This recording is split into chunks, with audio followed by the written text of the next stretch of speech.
Welcome to Logos Meditation on April 29th. Tonight, doing it from home for the first time. So let's see how it goes. So while I make sure that our live stream is running, I'm going to invite you to just decide where you're going to do your meditation today. Perhaps by now you have found a place at home that feels like the right space for your meditation. 6 weeks ago, when most of us started considering this physical isolation from others and the reality of spending more time at home than usual,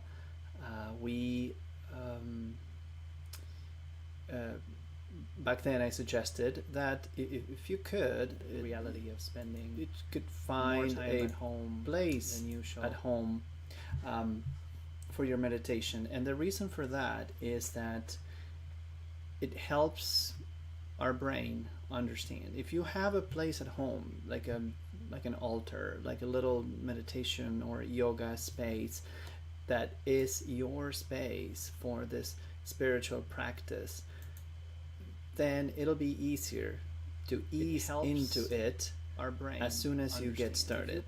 Otherwise, the brain gets a little bit confused. The brain is just not knowing exactly what it is that you're trying to do.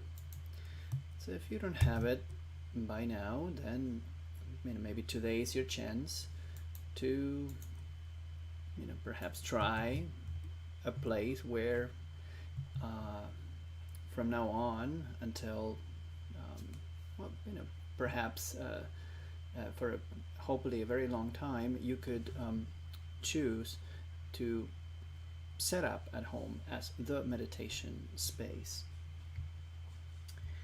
And once you've found this place at home, I'll invite you to sit down comfortably, whether it's a chair or a couch, a meditation cushion, a yoga mat.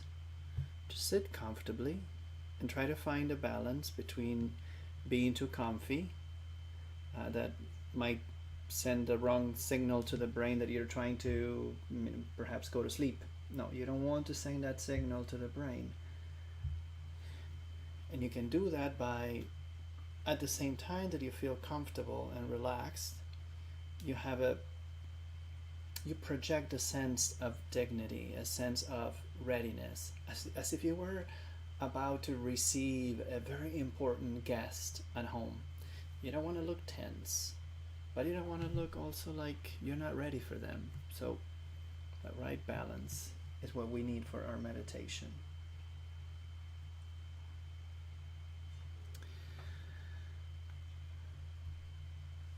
So if you're ready, I invite you also to relax your shoulders, relax your jaw, your facial muscles, and throughout this meditation, even if I don't mention it in my guiding, every now and then just remember to check, especially the shoulders, the jaw, the facial muscles, because those are the first places where we start building tension. And when you start building tension, then that physical tension is going to end up in the brain, and it's going to trigger distractions just because of how tense you are. And there you go, trying to think about going to the kitchen to just get something to drink or eat, or going to the washroom, and it's perhaps something that you could avoid simply by just relaxing these few places on the body. We're almost ready to start.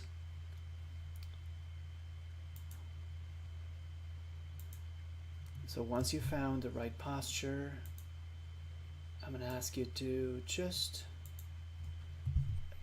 start becoming aware of your breath. You don't need to change anything. If there's anything you may want to change, is to try to breathe in and out only through the nostrils. Only if that feels comfortable. Don't struggle with your breath. So breathing in and out through the nostrils, keeping the lips very gently sealed. You don't need to look at me on screen. You can just pick anything that feels right to you, or even close your eyes for this meditation. But I thank you nevertheless for coming together today to make this virtual meditation circle. So all together, doesn't matter where we're physically in today. Physical isolation doesn't mean social isolation. Today, in this moment, it's right here and right now, we're all together supporting each other's practice. So for that, let us give a big sense of gratitude. Let us offer our deep gratitude for all those who are joining this meditation circle today. And I offer it to you.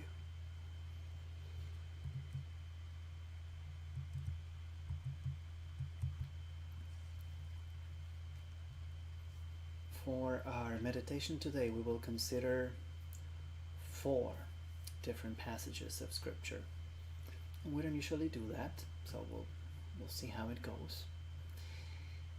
The last passage that we will consider is the one that Apostle Locke Mackay will explore with a sermon this Friday during our Beyond the Walls service that is going to go live at noon Eastern time. And so we invite everyone to save the date for this Sunday. So that's going to be Acts chapter 2, verses 42 through 47.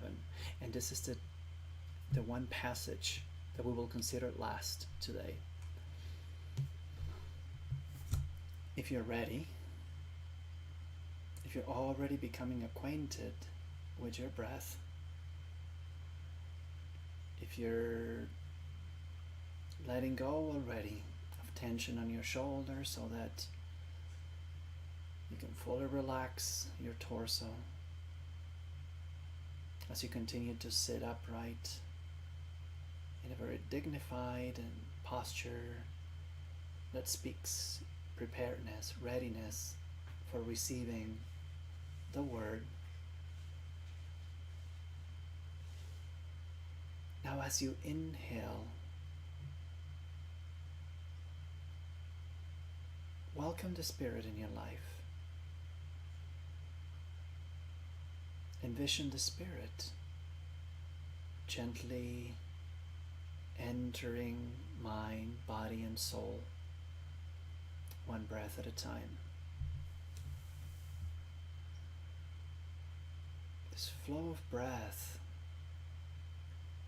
this flow of spirit, you can envision the Spirit as a flow of light, very gentle light,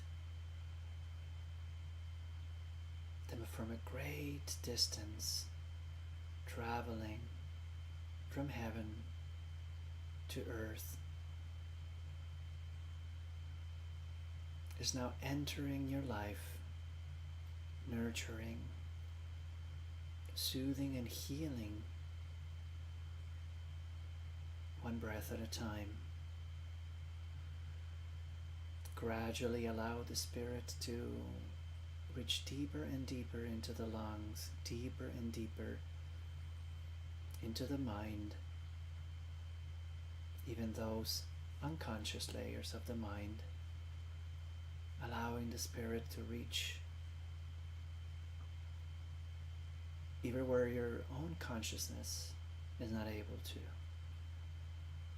Let the Spirit reveal things about God. Our first passage today comes from 1 Peter chapter 2, verses 22 to 25. In this passage, the author mentions a number of very strong words, words that might trigger emotions. Our job in this first reading, in the Lectio, the lecture, is to try to enter the story as much as possible. In order to enter the story, you have to visualize not just the images, sounds, the characters, the setting, but also these strong emotions, these strong feelings, even physical sensations that the author of 1 Peter is trying to convey.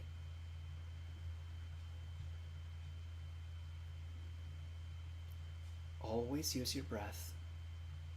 Whenever you catch yourself distracted, you catch the mind somewhere else other than with the word,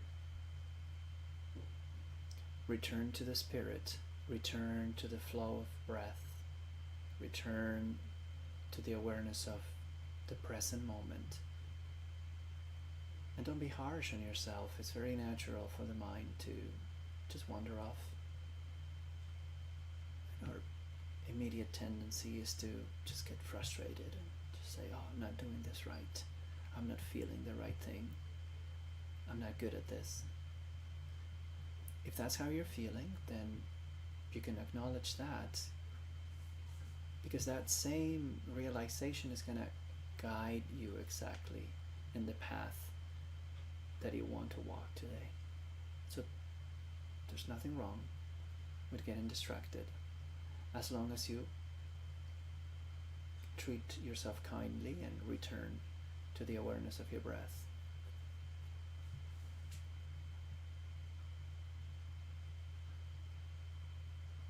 He committed no sin, and no deceit was found in his mouth. When he was abused, he did not return abuse. When he suffered, he did not threaten, but he entrusted himself to the one who judges justly. He himself bore our sins in his body on the cross, so that, free from sins, we might live for righteousness. By his wounds you have been healed,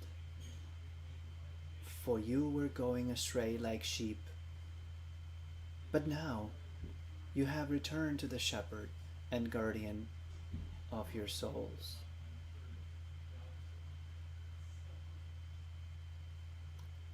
And now return gently to the awareness of your breath.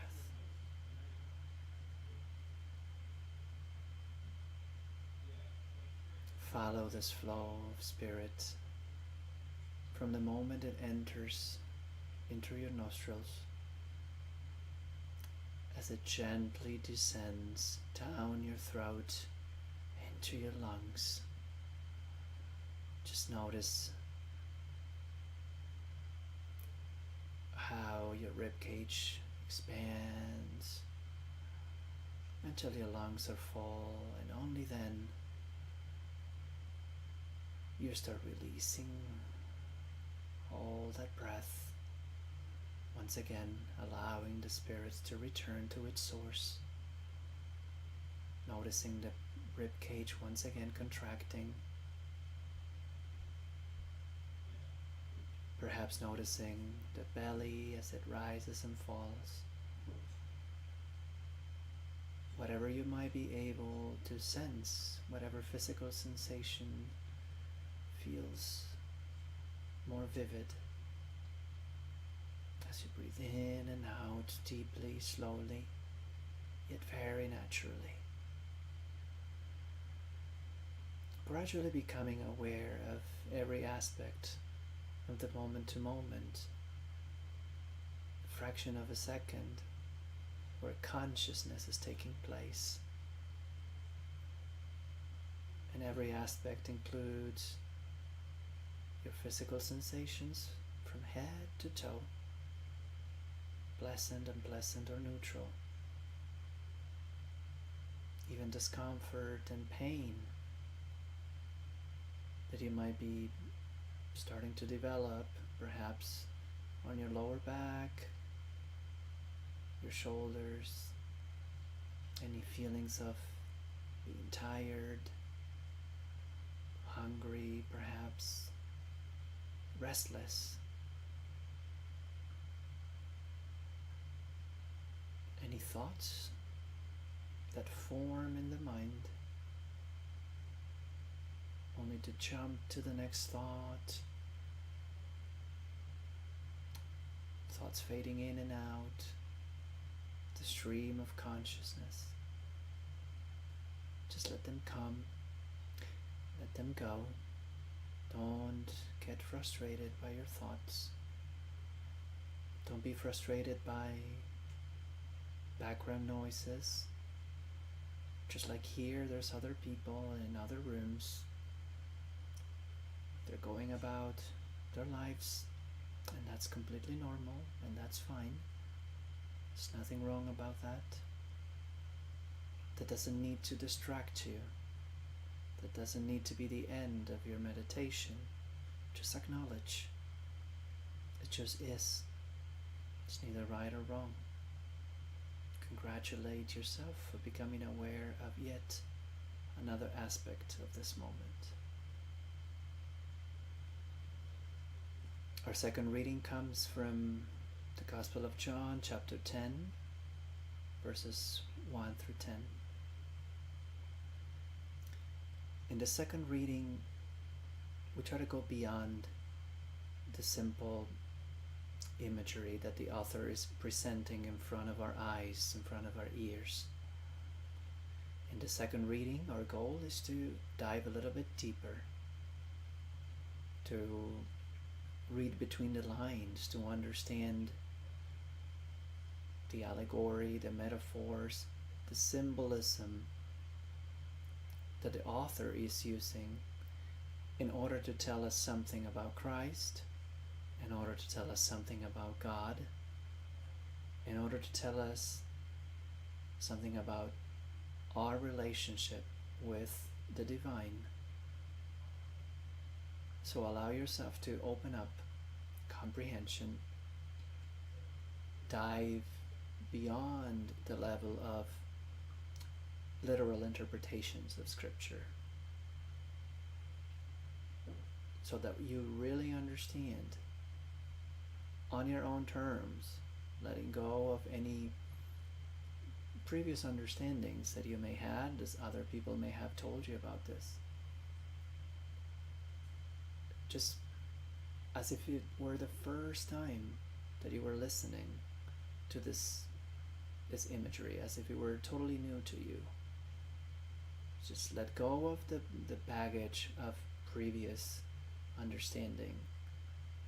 Empty the mind and let the word fill mind, body, and soul, one breath at a time.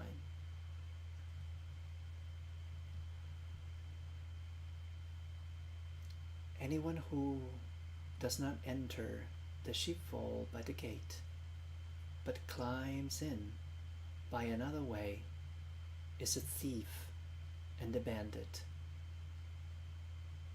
The one who enters by the gate is the shepherd of the sheep. The gatekeeper opens the gate for him, and the sheep hear his voice. He calls his own sheep by name and leads them out. When he has brought out all his own, he goes ahead of them, and the sheep follow him because they know his voice. They will not follow a stranger, but they will run from him because they do not know the voice of strangers.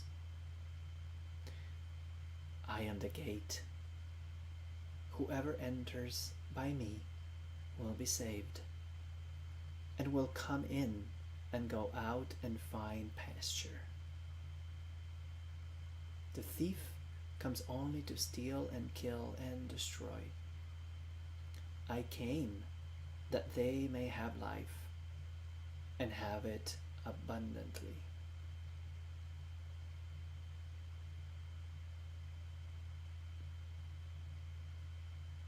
Bring yourself back to the awareness of your breath.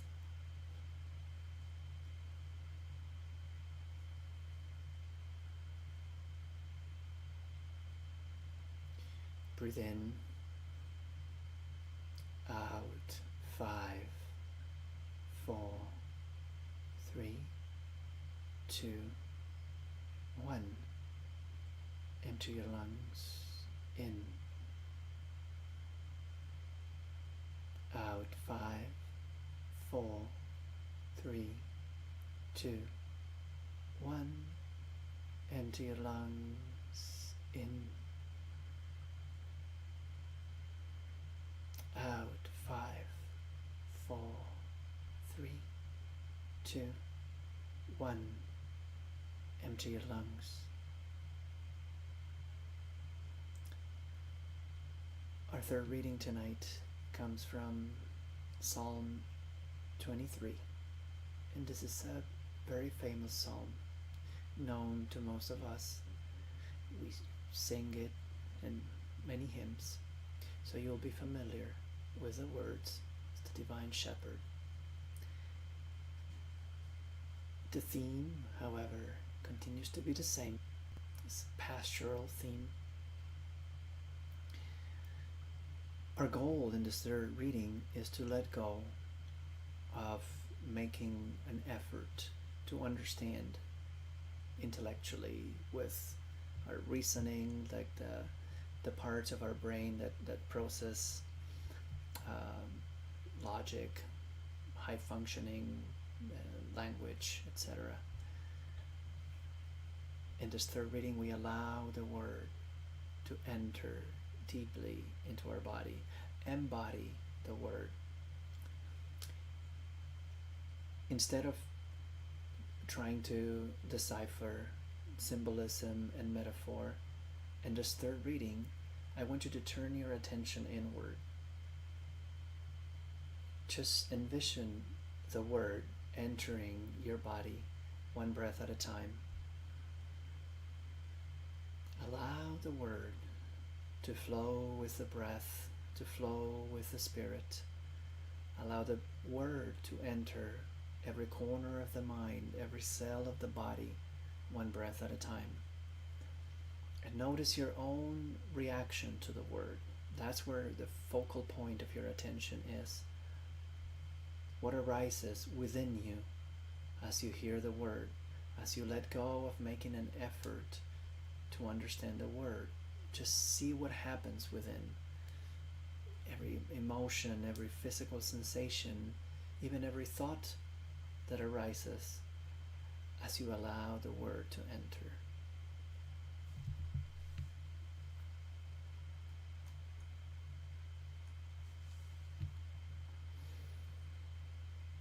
The Lord is my shepherd. I shall not want. He makes me lie down in green pastures. He leads me beside still waters. He restores my soul. He leads me in right paths for his name's sake. Even though I walk through the darkest valley, I fear no evil, for you are with me. Your rod and your staff, they comfort me. You prepare a table before me in the presence of my enemies. You anoint my head with oil. My cup overflows.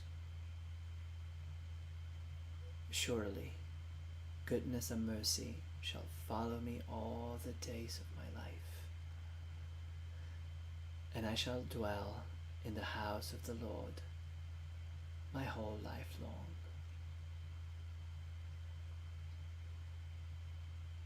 Now reconnect with your breath and turn your attention towards your scalp, whether there's anything to feel or not. If you feel it, that's fine. If you don't, that's also fine. Just place your attention where you think your scalp is and notice it or envision it as you inhale. Calm it as you breathe out. Turning the attention towards the facial muscles. Noticing as you breathe in, calming as you breathe out. Turning the attention towards the inside of your mouth, tongue, the throat. Noticing as you breathe in, calming as you breathe out. Imagine the tongue sinking inside the throat, into the belly. Noticing the shoulders as you breathe in, calming the shoulders as you breathe out. Noticing the arms and hands and fingers as you breathe in, calming arms, hands and fingers as you breathe out. Noticing the chest and the belly as you inhale, calming chest and belly as you exhale.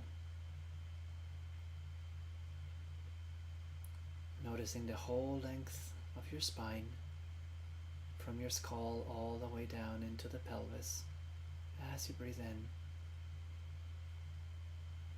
calming the whole length of the spine as you breathe out.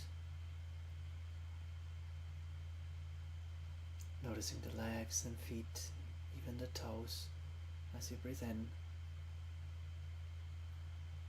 and calming as you breathe out.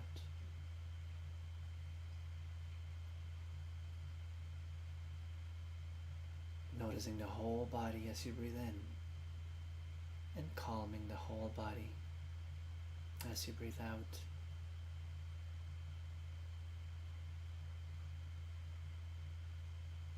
Noticing all the bodily processes you might be aware of.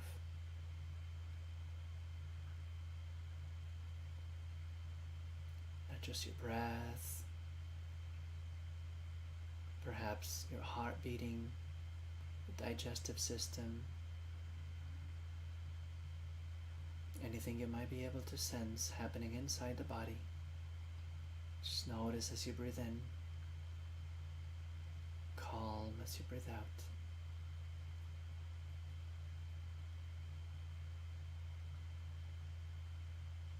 Mind and body as one.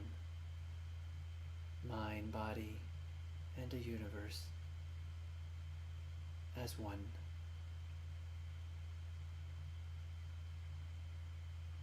Experience oneness as you breathe in, and calm the whole universe as you breathe out.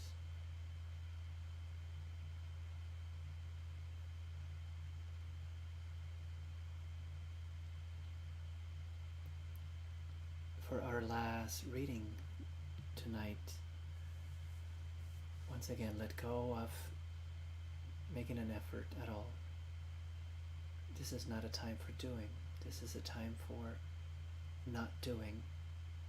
And it's not simple. It's hard for us to send the mind the instruction of stop doing.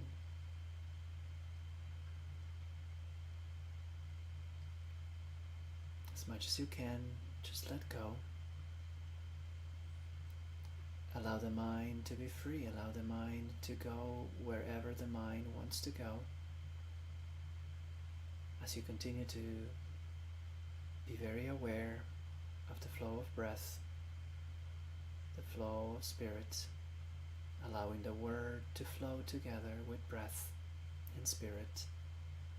entering mind, body and soul, one breath at a time, without making any effort to understand the word, without making any effort to realize what your reaction to the word is. Just be still, be quiet, and be at rest.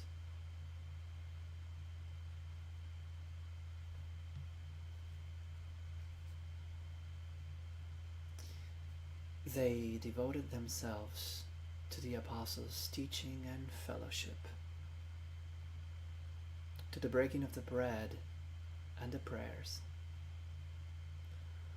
Awe came upon everyone, because many wonders and signs were being done by the apostles. All who believed were together and had all things in common. They would sell their possessions and goods and distribute the proceeds to all, as any had need. Day by day, as they spent much time together in the temple, they broke bread at home and ate their food with glad and generous heart, praising God and having the goodwill of all people. And day by day, the Lord added to their number those who were being saved. I just dwell for a moment, fully present, fully here, fully now, free in the mind, quiet, still, and at rest.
I now invite you to place your hands together and bow in recognition of your gratitude for all those who came together tonight as this virtual meditation circle.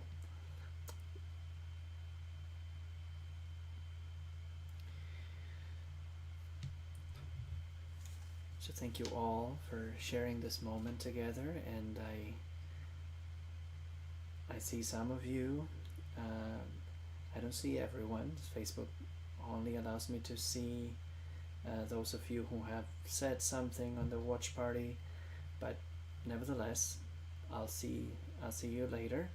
And I want to remind you that this Sunday we will continue to consider this same passage, this last passage, with Lakmakai, Apostle Lakmakai, on our Beyond the Walls service, live at noon Eastern time.